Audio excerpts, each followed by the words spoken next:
Hello, everyone. This is Jose, and in this episode, Joe and I speak with Shā Sparks, or as we have dubbed her, the Queen of Grind. In this episode, we talk about how getting out of your comfort zone, being vulnerable, and developing a fearless mindset can lead to a more fulfilling life. We hope you enjoy.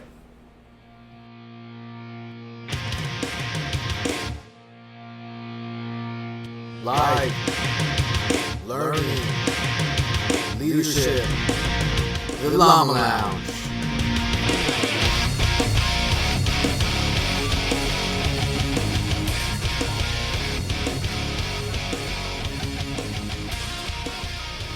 Yo, welcome to the Llama Lounge, a dialogue on all things life, learning, and leadership. This is Joe here, and today you have two of the four Llama men. I think you can say Llama men. Is that right, Jose? You can say Llama men? I guess, yeah, that sounds okay. I don't know. We don't ride Llama them, dudes? so I don't know. Yeah, Llama dudes? Okay. So I'm joined by my brother, Jose. Man, what's going on, brother? Hey, man, doing good. Had some good times with the family, and then the kids actually want to go spend some time with their friends, so Mom and I are hanging out at home. Nice. That's awesome. So you got a son in today? Yeah. Maybe we'll watch some of those movies we can't watch when the kids are around. I think we wanted to watch what's that Harley Quinn? I think we want to watch the Harley Quinn movie. Oh yeah. Birds of Prey, I think it's called. Yeah, there it is. Yeah, that's cool. Yeah, I just got done from a run. I was wearing my new weighted vest, so that was pretty cool. So trying to elevate myself a little bit to the next level, but I took it easy because I don't know what it feels like to run with 12-pound vest yet, but it worked out okay. I'm still here. Yeah, I'm still here, so it's all good. Good. So nice. yeah, so nice. Hey man, today we got a special guest. So today we are joined by Shā Sparks, the CEO or Chief Excitement Officer of Sparks of Hope. How are you, Shā? Good. Thank you for having me. I'm excited to have a discussion about whatever we're going to talk about. Llamas. Yeah, llamas. Llamas and leadership, right? Yeah. Well, there are some articles out there about llamas being able to provide the antibodies to, cure this COVID thing. So there you go. So, correct. Yeah, I know we talked a little bit about right before we hit the record on this, but the first time you and I kind of connected was on LinkedIn. I had just shared something about the neuroscience of leadership, and then you had mentioned, you connected, and you had mentioned that now you're really passionate about working on a program to guide veterans into finding their purpose before their transition into civilian life, and I was like, man, that's pretty amazing. And that was like our first kind of chat, and then we started looking. I started looking into you a little bit more, and I don't know. I was telling Jose, I feel like she's the queen of grind because she does everything. Everything. Wow. Right.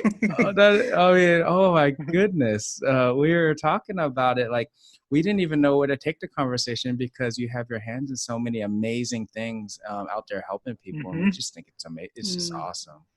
Well, thank you. And I may have to use that as a hashtag, Queen of Grind. Oh, yeah. I love it. Queen of Grind. Yes. Yeah. You've earned it. So yeah, absolutely. So we're like, we're struggling to figure out where do we start. And I think the best place to start is, Shā, tell us about yourself, please. Like, for the people that might not know, we have a heavy military audience, and we're building on our civilian audience. We'd love to just kind of hear a little bit about you and what kind of things you are doing. Thank you for asking. So I am a certified fearless living coach. I am a podcast host myself. It's called The Power of Investing in People. Mm-hmm. I am an author of two books. One is called How to Get Your Voice Back, and the other one is Visionistas.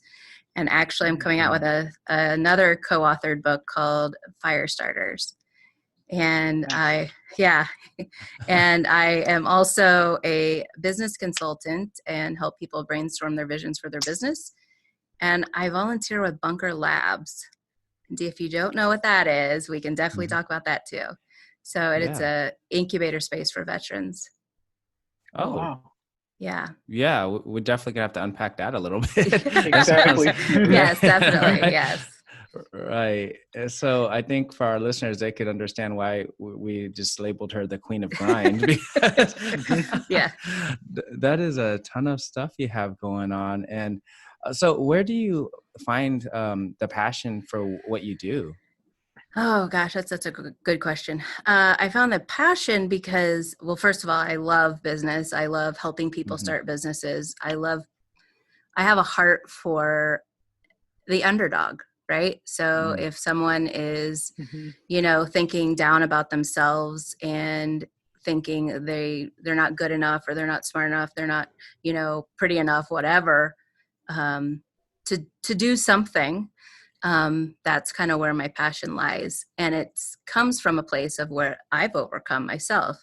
I used to think Mm. all those things. I was in an abusive relationship for a very long time. And when I got out, I started to peel the layers that we are, and heal each layer. And as I healed each layer, I would share my story about, guess what I learned about myself. And it could be something silly. Well, I think it's silly, but it really wasn't silly at the time. Just by being vulnerable and like sharing your thoughts and your ideas and your feelings, Mhm. I was unable to do that. And so I wasn't able to do that in relationships with coworkers, and even, my significant others. So just being able to do that was a huge freeing example, right? It was just this enormous weight lifted off myself. And when I started to share that with my clients, I didn't mention, I'm also a hairstylist. And so I would, Right. Oh my God. I would Do share you that with sleep? I know, I really don't actually. I would share that with my clients, and they would go away for like 4 weeks, 6 weeks, and they'd come back and they would say, "Oh my gosh, what you told me last time made so much sense that I tried it with, my husband, my child, my parents, whatever, my coworker, and my whole relationship with them shifted." Hmm. And so I thought, well, maybe I'm onto something here. And if you have ever grown up and ever been bullied, I was not only Mhm. bullied, I became a bully, because hurt Hmm. people Mm. hurt people. Hurt people. Right. Yep. Yeah. Hmm. So I Yep. started to like kind of explore, if hurt people, I wonder if empowered people empower people. Hmm. So that's what I started to do. And it's addicting. So there's my new addiction. So that's why I do all these different things, because it literally is addicting. Wow. Wow, that is That's amazing. awesome. Yeah, empowered people, empowering people. I mean, that's I have to write that one down. That Yeah. is pretty cool. Yeah. Thank you. I like I like how you kind of sunk in, because you talked about vulnerability, but then Mhm. in a Mhm. lot of the stuff that you're working on, there's a lot of fearless, right? The word fearless is attached to that.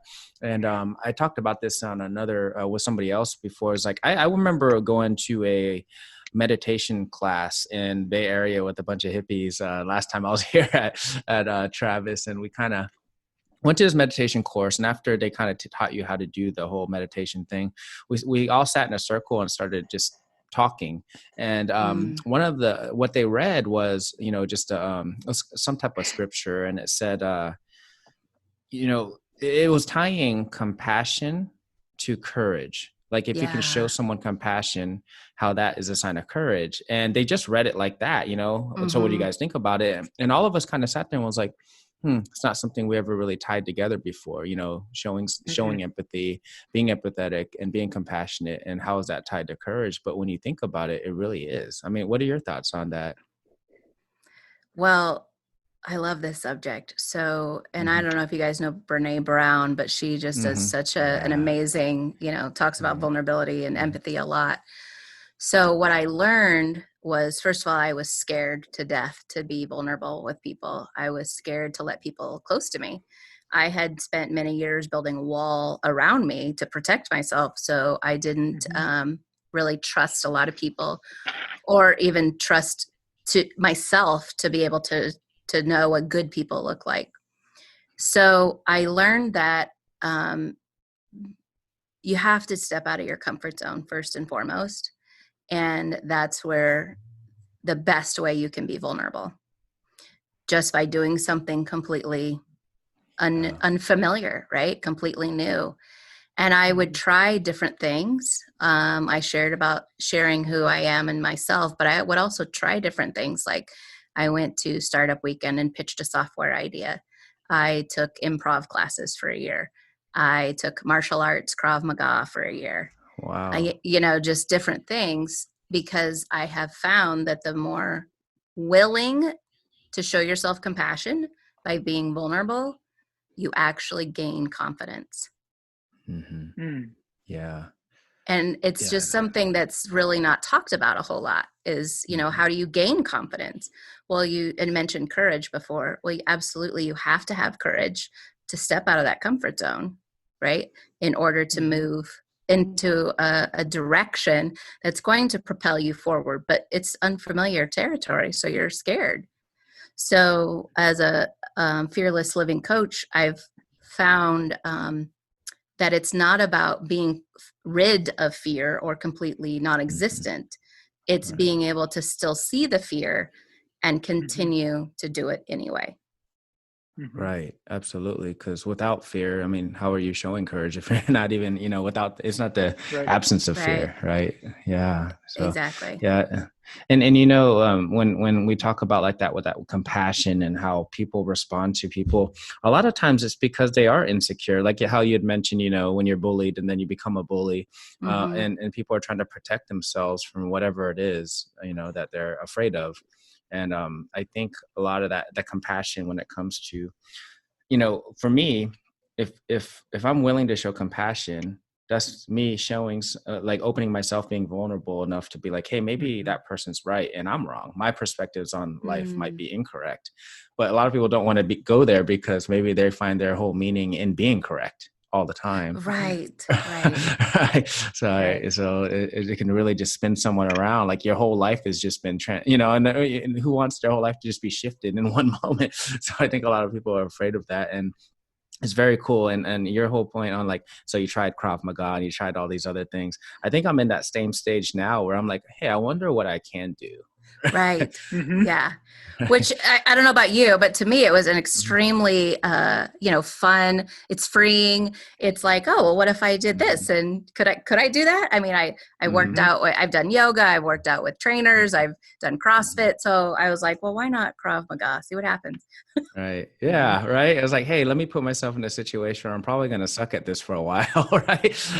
And how much am I going to grow from it? Yeah. And that's exactly what we try to do to each other. Right. Jose, try to put ourselves between each other in situations like, hey, you're probably not going to like this, but I totally just shoved you into this. I love it. Yeah. Yep. I mean, that's how we kind of started our relationship with MRT. Remember?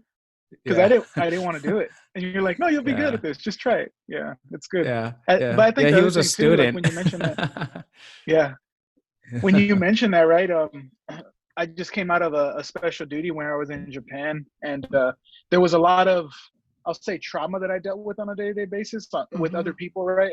And I think when you're empathetic, sometimes you take that on. So it was difficult for me to just get rid of that when I was at home, and I had to find something. And for me, that was snowboarding, and I sucked at it. I was terrible. The first time I went, I just fell down so much. But eventually, once I got it, it was just so freeing. And then it kind of turned into a family activity. And now the thing I suck at is kayak fishing, because I haven't caught a single fish where my daughter catches them all the time. But it's just fun, like it's a family activity. We found something, we explore it together, and we find different things. So that's awesome. That's awesome. Well, good for you. How old is your daughter? She is 8 going on 15. And then I have a son who's 10. Awesome. Yeah. Well, you've taught her how to fish, right? So you can't go wrong there. Yeah, she's doing well. She's into Brazilian jiu-jitsu too. So she's good for her. She's my little warrior kid. That's awesome. Is she doing it now? Are they able to do it right now?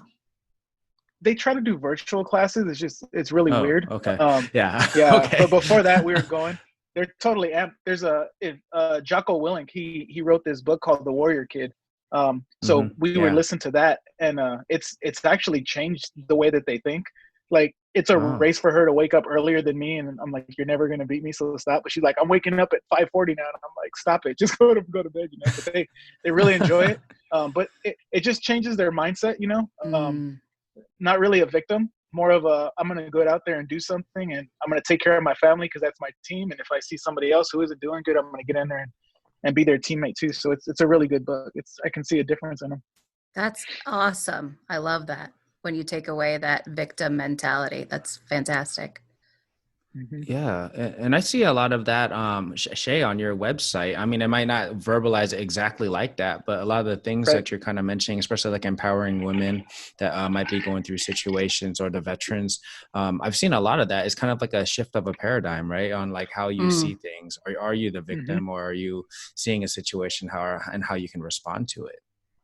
Absolutely. I think, most of the decisions that we make boil down to mindset. Are you having that mindset of a victim, and are you coming from a place of fear or lack or scarcity, whatever you want to call it, fixed mindset, or are you coming from a place of growth, freedom, hope is the other one I call it. But, there's so many different things that fall into each category. And as a society, we have a choice. And unless you understand the difference of the two, you don't know which one to go with or which one to choose. But you can change the trajectory of your life, just like it sounds like, Jose, your daughter's doing, because she has figured out, or she's learned about a different mindset.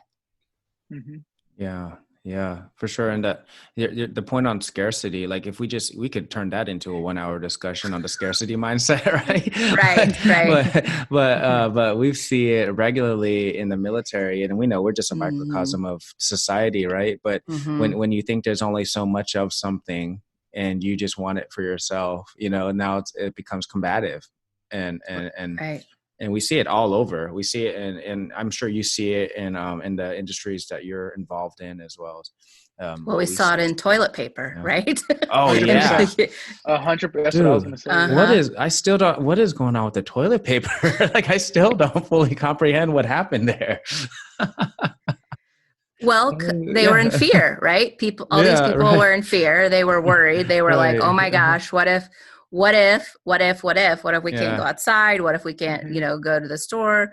What if we can't, what if all 5 of us are in the same place at one time and we have to use the bathroom? There's lots of different scenarios, but unfortunately it was probably from a fear point of view rather than, I can go get more. Yeah, man. Jose, don't you wish it was like shampoo or something? It would have been better if everybody just freaked out about shampoo. Yeah, I do. That would have worked out so much better. Yeah, that would have worked out so much better. Yeah, well, you mentioned that, right? And I think COVID had the chance to bring out the worst or the best in people. And I remember we took our kids; they were at practice, and we went to a store because, ironically, we needed toilet paper at that point. It's not like we were trying to hoard or anything, but we walked into the store and there was none there.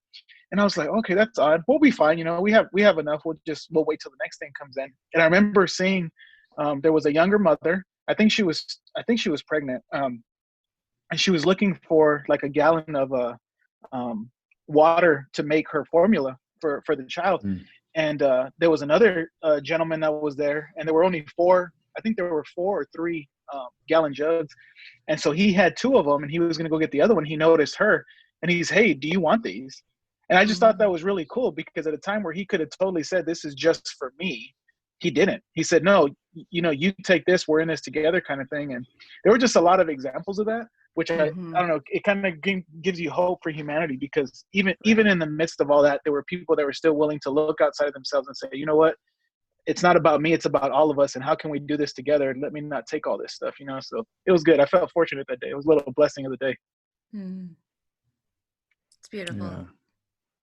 Yeah, for sure. Like I think I've seen, you can, if you look for it, you'll see it. So if you're just looking for all the negative things that's going on, you're going to see that. But I remember just driving through a neighborhood and saw like a little stand, and I thought it was a stand for someone selling stuff, but it was really actually that little neighborhood right there. They put a bunch of stuff on the stands. Like, hey, if you need some of this stuff, come get it. It was just completely free. Cool. So everybody just started donating, and there was a couple of those around my neighborhood. And I just thought that was really cool to see that, like you said, it does bring out the best in humanity too. But if you're just looking at all the bad stuff, that's all you're going to notice. Yeah. So, hey, Shay. So you talked a little bit about the veterans type support. Where's that? Where's that drive come from? Your passion for veterans and helping them transition, and also even what did you talk about? What did you call that earlier? That neither me and Jose had no clue of what it was. Was it a veteran hub or something? Oh, the Military Creator Con. Oh yeah, that too. Well, it was Okay. Oh, something else Bunker Labs. right at the Bunker beginning. Bunker Labs. Labs, yeah, Yeah. Bunker Labs, yeah, that's what it Okay. was. Gosh. So where does it come from? So my dad was drafted into Korea right before the Vietnam War. And I didn't know that story or anything about his time there. He refused to talk about it until 6 months before he passed away. And that's when I found out he was drafted. I always thought he enlisted. I had no idea that he was drafted, number one. Number two, he kind of told us about his year it was my brother and I, one of my brothers and I, and he told us about his year in Korea. And then like how that affected him. And he said something that really hit me. He said, I didn't have a choice. And looking back over my relationship with him, but just who my dad was as a father and a husband, he was not great. In fact, he was not a loving, kind, nurturing type person. And I just think if he had had some sort of transition program to help him realize that he did have choices, coming out of that experience of being drafted into something he technically didn't have a choice of, but now he does, I think he would have been a better father and a better husband. So with that said, it was kind of always a driving force. My dad has always been just a driving force in my life. And there were many years that we didn't speak because of our stubbornness, we'll put it that way. And when I started to heal, I started to share things with him, and he had no idea the things that I was talking about. When I say that is I had learned that the reason I was in an abusive relationship is because it was very familiar. And so I would say things like, Dad, I think what you're saying is this, but what it comes across is you're actually manipulating me. And he was like, like, I don't even know what that word means. And to just be able to like have a conversation with him and not blaming him or, shaming him or any way, shape or form. It was just having a conversation. It got me to have the empathy and the compassion component to really see how he was raised. And he is just a byproduct of what he went through as a kid, right? Which isn't that what we all are, a byproduct of what we are as a kid. And so he became, he was always not only just an entrepreneur, but he was always a workaholic. I mean, he always had 2 or 3 things going on at once. You hear my story, but he was just the same. And so in the last probably 5 years of his life, he completely shifted and became my best friend. That's awesome. And so unfortunately my parents were divorced when I was in high school, and my mom was diagnosed with cancer. And then a month after she passed away, he was diagnosed with cancer. But right before that, I started to go to doctor's appointments with him at the VA. And I would just sit there, and it was so frustrating, one, that we would supposedly have an appointment, and we would sit there for, 2 to 3 hours waiting for the doctor to come in. And I just was looking around the room, and I would just have this literally empathetic moment. I am an empath, so I definitely feel other people's pain. And as I was sitting there, I just had this enormous sense of, why isn't someone doing something?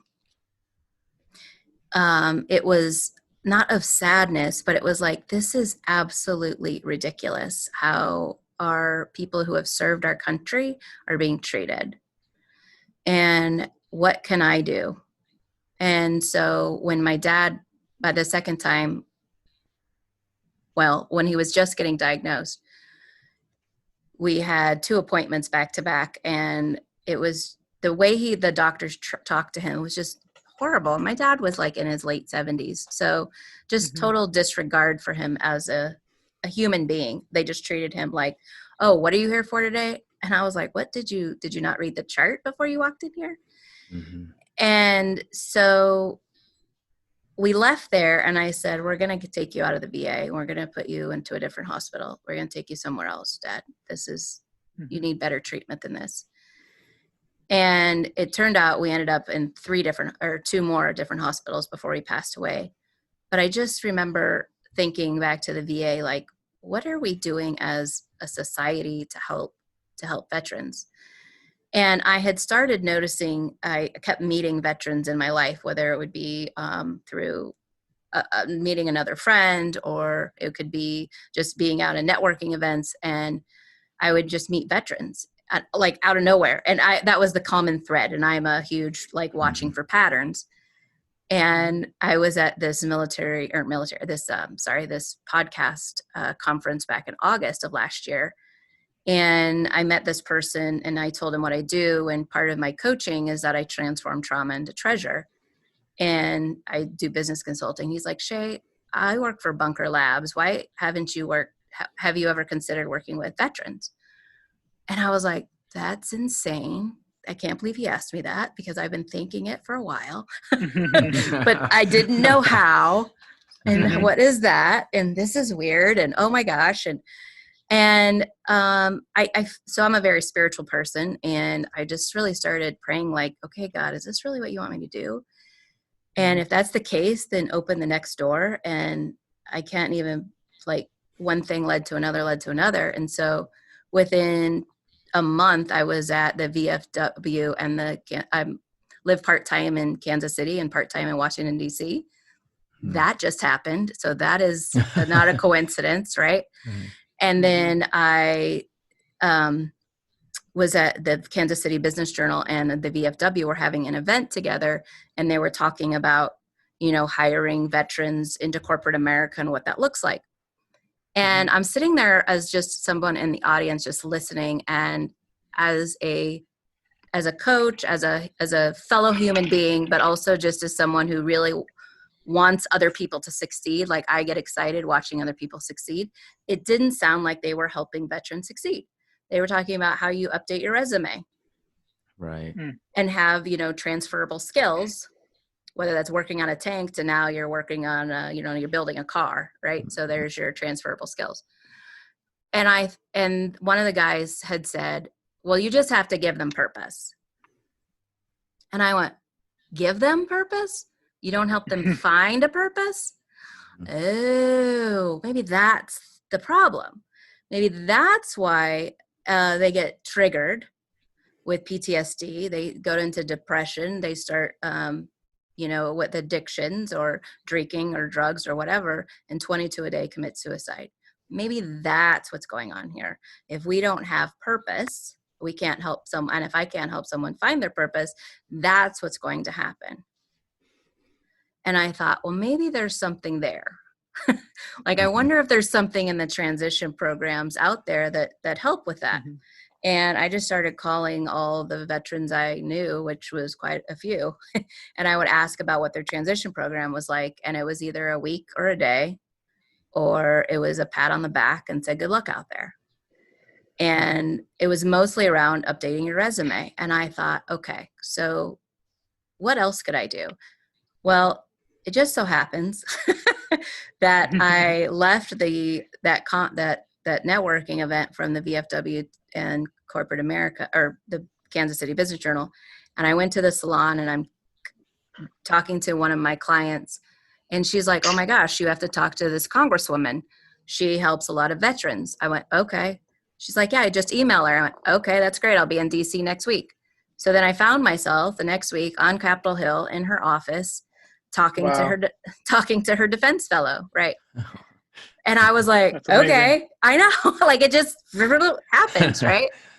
And fulfilled. And then later that day, I was at an event that I had saw about this, a doctor who's still in the military, and had written a book called The Art of Human Care. And I thought, oh my gosh, I have to go. This is a book signing. I need to know more about it. So I go.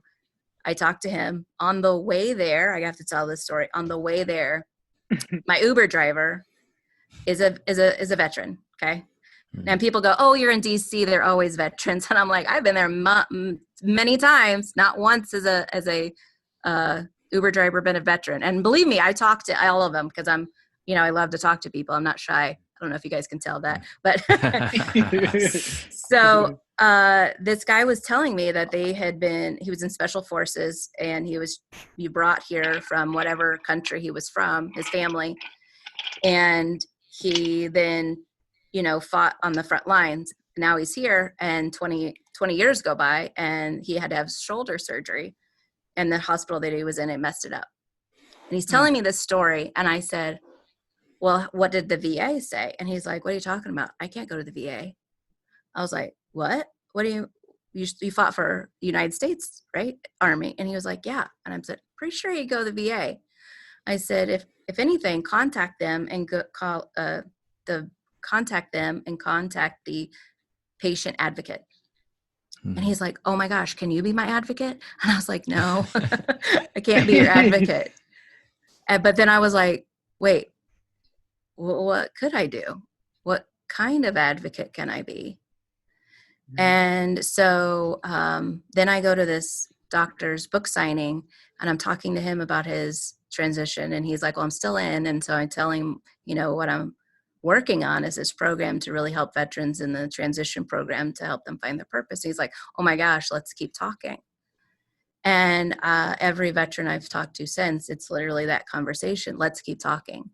And even if nothing happens from it, it is a dialogue that I think will hopefully start to shift one day. So I've been put in touch with lots of nonprofits, and that's one of my concerns. So hopefully this doesn't rustle feathers, or maybe it will ruffle the right feathers. Who knows? Right. My concern is why is it that the armed forces are relying on nonprofits to help when they get out of the military? Why aren't they setting up a program to help while they're in it before they get out, and then help have some sort of way to help them going forward? Nobody seems to know the answer to that. Yeah. They're just really relying on nonprofits. And I'm like, okay, in my head, that doesn't make any sense. And maybe I'm wrong, but at least let's have the conversation about it. And so anyway, the guy that I had also met at the podcast conference, he had told me about Bunker Labs. Bunker Labs is a networking space, incubator space for veterans to start from idea to invoice. And I had been waiting for the Bunker Labs to start here in Kansas City for 5 years. And he says, oh, it's actually just relaunched. They're relaunching it in November. And I was like, great. So he put me in touch with the city leader here. And this particular guy is the city leader in San Francisco. And so he put me with the city leader here. And ever since then, I have been, when we had them in person, I was volunteering, helping, set up for the one, they do a Bunker Brews networking event every month. Because Kansas City market is so small, that's all we have right now. But like in San Francisco, they have what's called Veterans in Residence, and they actually help help veterans start their business to take it from to idea to invoice. Right. Wow. That's awesome. Yeah. That is pretty amazing. So I worked at the Airmen and Family Readiness Center, like I had mentioned earlier, and we were responsible for a lot of the transition programs along with the education office. And I know one of the biggest challenges is what defines success. So, and it's like a world where in the military, we are driven by metrics of success, and it's very hard. Like even if you did something as okay, how many veterans did you get a job? Well, even that, like, how do you really, there's so many different factors that might have contributed to that person actually getting the job. And then if they don't call back and say, hey, thank you, I got a job because of something you helped, you have no idea. So it's really hard to keep programs funded that can't show some type of quantifiable success. And what you're saying about meaning and purpose is so important, and it's so hard to measure. Yeah, right? You're right. You're absolutely right. Right. And that's what I think the biggest challenge is. But there are, the one thing I would say is I don't think we're close to there yet, but I think that we are so much better than we were Yeah, when what happened to your 100%. father, right? I mean, we're doing a lot of stuff Oh with yeah. partnership with industry, and they get to, get some Hmm. skills and then transition out. And there's a lot of good programs, but it's still so hard. That meaning and purpose thing, though, that you just said, just hit me right in the heart. That is so important, because if you don't have that, it doesn't matter what you're doing. It doesn't Right. matter, if Hmm. you're staying in, you might still Right. have issues, right? Right. Yeah. Hmm. So yeah, that's a tough one, man. Oh man. Yeah, I really appreciate everything you're doing. You're doing some amazing things, and a lot of different things, right? Like, as we kind of mentioned, how do you find, like, so you said, you talked about how you're an empath, right? And it really could impact you. Do you find it that you've been able to manage some of the distress that comes with that when you see so much that, that you're really taking on? Or is it become easier as you kind of have gained experience, or is it something that you struggle with still? Like, or is it even an issue at all, for you? All of the above. Yeah. Yeah, so I definitely still struggle with it. I think it's always Mhm. something that most empaths will probably struggle with, you know, is Mhm. is taking on too much of the stuff. In fact, I stopped watching the news Mhm. Yeah. probably 10 years ago, because if I Mm. saw someone, because it's that underdog thing, right? So if I saw Mhm. someone, oh, their family, someone in their family got murdered, then I am almost like in tears watching, Mm. Mhm. them talk about their loved one that is gone. And especially in this, type of thing that we're going through right now in the May of 2020 with COVID, it Right. is so hard for me to watch what people are doing with the toilet paper or something else, or the numbers. There's so many people getting sick, there's so many Mhm. people dying, and it's just almost like a heaviness that goes on my chest. You talked about Mhm. the kick in your heart. That's literally how it Mhm. feels. It's like, Right. ugh, this is Right. awful. It's Mhm. such a huge burden. And I Mhm. realize that is PTSD from September 11th. Mhm. Mm. And Mhm. I actually had spoken with the dean of psychology at a university here, and we talked a lot about the brain. That's why I knew about neuroplasticity. And I think Mhm. it's just fascinating how the brain works. And so Mhm. when you have a trauma, and trauma is different than stress, right? And Mhm. however, trauma affects the brain in one side. We'll just pretend it's in one side, right? And the stress is in the other side. If Mhm. you have so much trauma happen to you in your life and your brain doesn't have time to recover, and there is no formula and every situation can be different, every person can be different on what that looks like, but most of the time the brain to recover means rest, literally Mm. sleep. Okay. And Mhm. if you don't, what ends up happening is the stress no longer becomes a stress, and the trauma becomes trauma, and it's separate. The stress starts to become trauma, and the two meld Mm. together and start firing in the same space in the brain. Wow. So for an example, stress would be a flat, excuse me, a flat tire. A trauma would be a car accident, right? Where you totaled the vehicle. So if Mhm. that stuff like that keeps happening, all of a sudden your brain is going to start reacting like when the flat tire happens, like you were in a car accident. So you're going to have all of this emotion. You're going to have all this, like, maybe it's rage, maybe it's crying. It could be anything. But all of a sudden Mhm. your brain will start react the same. So with going with watching the September 11th when all that happened, I am older than both of you to be aware of all of that when it was going on, so much that I was glued to the TV, and I was taking on all of the people who were missing people, because there was so much hour after hour. And it was like, oh my God, this is insane. And I realized after a couple of months, after I was talking to my friend who is the dean of psychology, and she's like, oh yeah, there's research coming out now that people who watched it like that do have PTSD. And that's when I really started to realize that people have trauma in their life. Almost every single person has some sort of trauma. However, we look at PTSD as something that's only stigmatized with the military. However, most of us have some sort of PTSD. We just don't call it that. Yeah. And I really appreciate you making it seem like we were a little bit too young to do 9/11, but I think me and Jose were both already in the military when it happened. Yeah. But I'll take that as a compliment. Thank you very much. You're welcome. But when you're talking about that, the PTSD, a lot of times I feel like we don't talk enough about what is it, PTSD maybe. Yes. Yes, PT, like, post-traumatic growth. Yes. right. And I think that there's a lot that comes from that too. But we of course, our negativity bias and it's a real thing, PTSD, right? The issues that come with it, but we focus a lot of our energy on that, where we're kind of like almost forgetting that this other thing happens too. What are your thoughts on that? I totally, excuse me, I totally agree with you.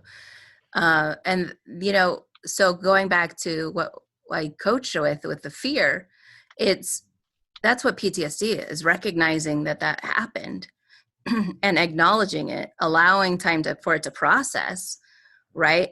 And then be able to ask yourself, what am I committed to right now?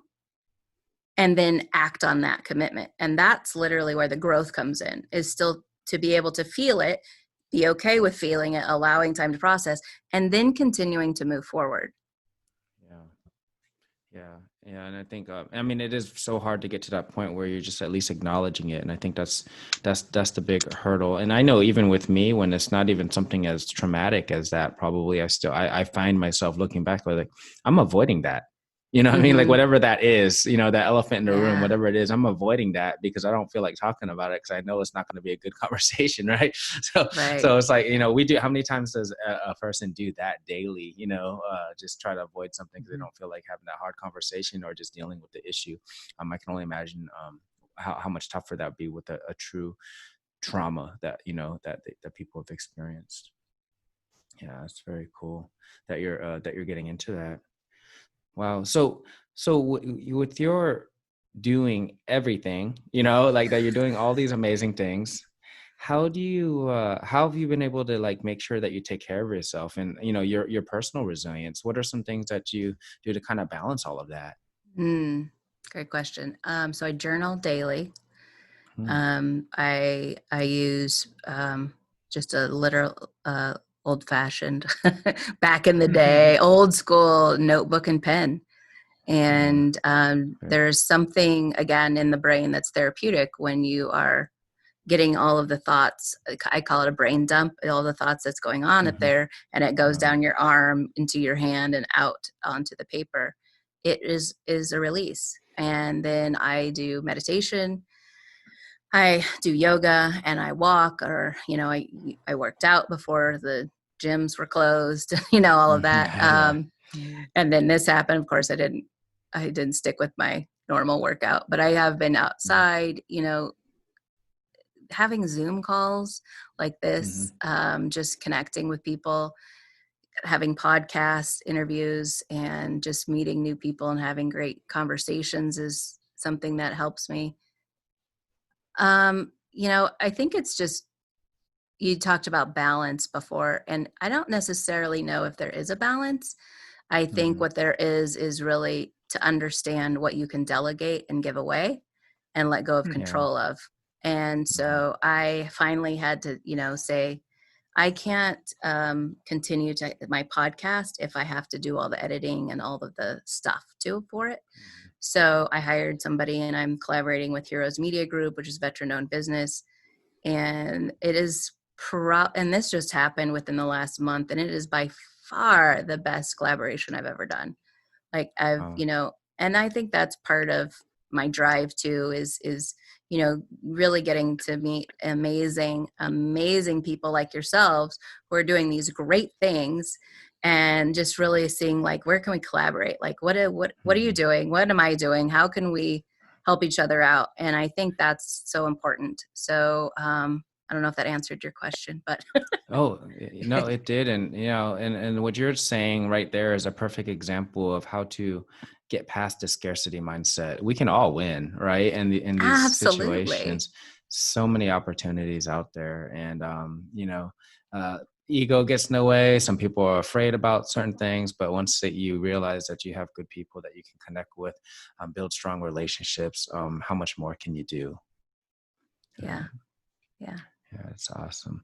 So, Shay, thank you so much for coming on. And we usually wrap these up with what Jose created, which is called the Leadership Rapid Fire Questions. Right? Okay. So, all right. So there's four questions, and just whatever is on your mind as an answer to them. Okay. Okay. All right. All right. Number one, what is your favorite leadership trait?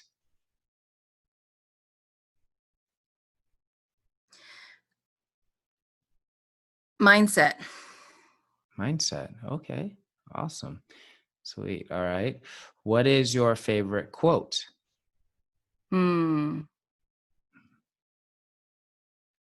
I can't. Gosh, who said it? It is something about the 5 people that you spend the most time around. Yeah. Is Yeah. kind of who you'll be, kind of a thing. Yeah, I know I totally botched it up. Yeah. Yeah. You're like the sum of, you're like this, the product of the 5 people. Yeah. That you spend the most time with. Yeah. That's cool. Awesome. All right. How about what's the number one book that you would recommend to an aspiring leader? Aspiring leader.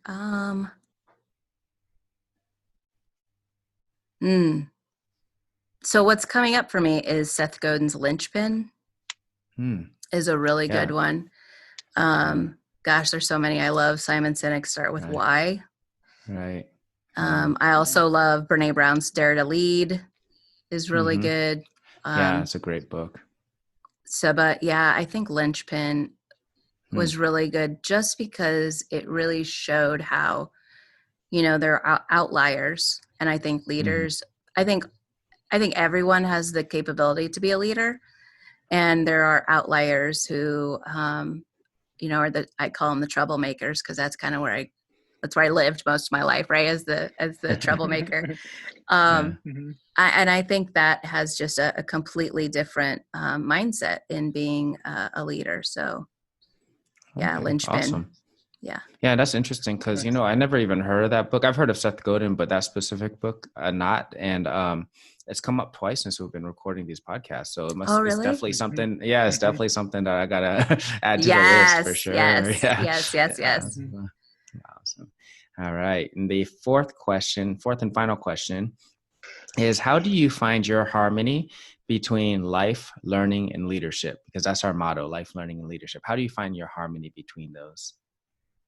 Harmony. That's a good question. Life, learning, and leadership. Well, first of all, I love to learn. Obviously, I wouldn't be doing all the things I'm doing if I didn't love to learn.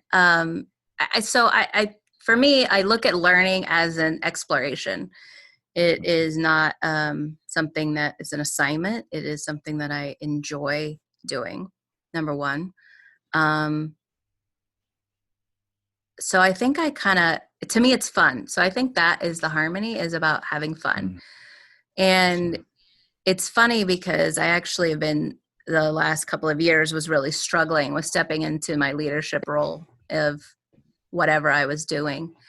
And I've had some really amazing mentor and coaches kind of speak life into me and was like, you're already doing this. You've already been doing this for so many years. You just need to be confident within yourself that that's who you are. And I was like, I guess that's where I struggle, because I see other people being a leader. I don't see myself as a leader, but yet I'm that person that everybody comes to when, shit hits the fan, basically. Right.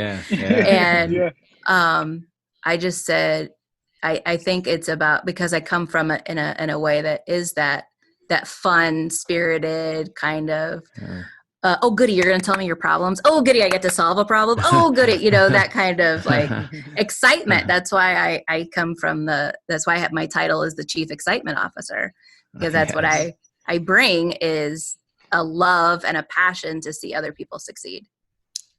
That is awesome. That is an amazing answer. That's got to be one of the best ones for sure, right, Jose? Wow. Yeah. Well, thank you. Having fun, right? Yeah, having fun. Yeah. Yes, absolutely. So important. Life's too short to be doing something you're miserable at. You need to have some fun.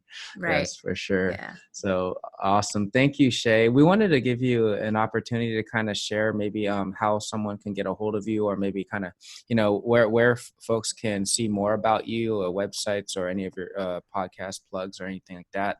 We'd love for you to share that. And we're going to also add whatever you want to share onto our show notes as well. Oh, awesome. Thank you.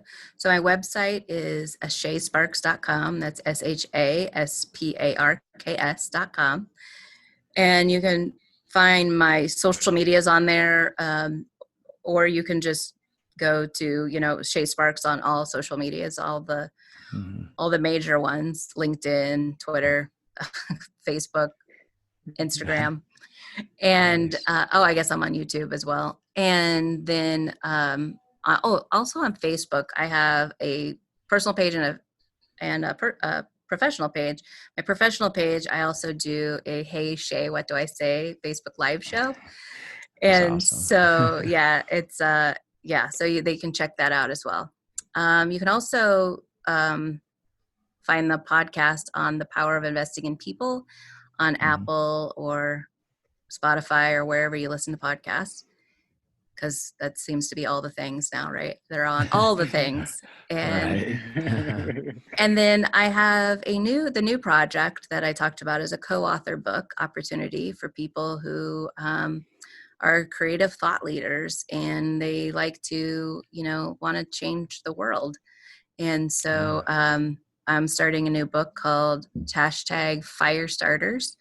And so that book is, the website to find more information is firestartersbookproject.com. And you can find more about how to be a part of this movement that we are doing. And yeah, look forward to connecting with, always look forward to connecting with new people. Yeah.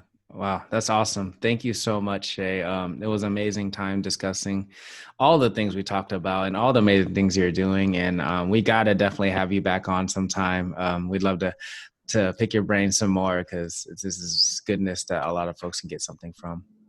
I would love it. Thank you so much for having me. Awesome. Yeah. So to all the listeners, thank you for tuning in once again to the Llama Lounge. Stay safe, be healthy out there, and llamas are out. Thanks, everybody. Peace. Thanks for listening to the show. We'd love for you to connect with us at www.llama-leadership.com and on Facebook at facebook.com/Llama Leadership, and also on Instagram at Llama Leaders. And a big thanks to Mike Whitmer for the music. To check out more of this stuff, go to soundcloud.com/Mike-Whitmer. Thanks again. See you on the next episode.